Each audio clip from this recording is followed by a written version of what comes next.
All right, so we were dealing with wildfire smoke a couple of weeks ago, and that problem has now kind of shifted to the Midwest and the Mid-Atlantic. There's still more than 420 wildfires going on across Canada, displacing 20,000 people.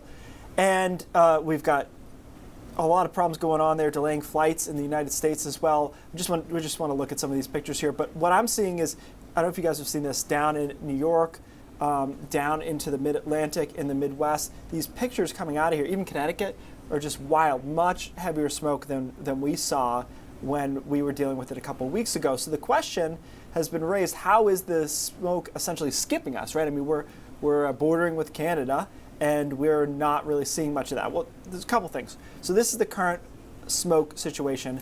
The heavy is in the red there. You can see it's down to New York, down to DC, up into Toronto and parts of the Midwest as well, and most of Maine is clean. It is worth noting, though, that there is a little bit of haze in southern Maine, but you can't see it because our cloud deck is so low. So that's part of the reason that we're unable to see it. But there isn't really a lot of it going on here. So in this presentation, the darker color is the smoke. So what's happening is the fact that the jet stream is dipping to our south, and this upper level low, this cutoff low, is sitting over us. Although it has not been very enjoyable weather-wise, it's essentially protecting us from a lot of these wildfires, because look at the wind direction there on the west side of that upper level low. It's acting to kind of push the smoke around us in through upstate New York and then down into the mid-Atlantic.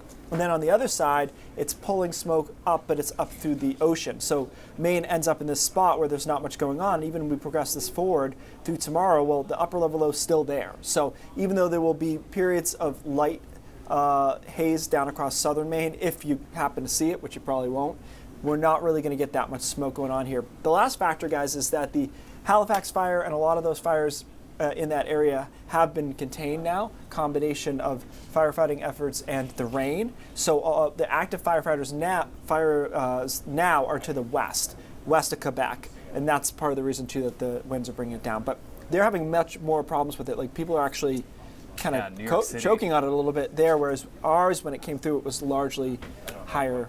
So we have something good about this upper level low. Yeah, we don't have to wear masks going outside. Yeah, which is kind of a main thing anyways. You know, a lot of these places are a little closer on the air quality on any given day, so any particulate that gets in there can take them up to the highest level, especially down in New York and whatnot. So we generally have good air quality here, and doing well this week too. All right, Keith.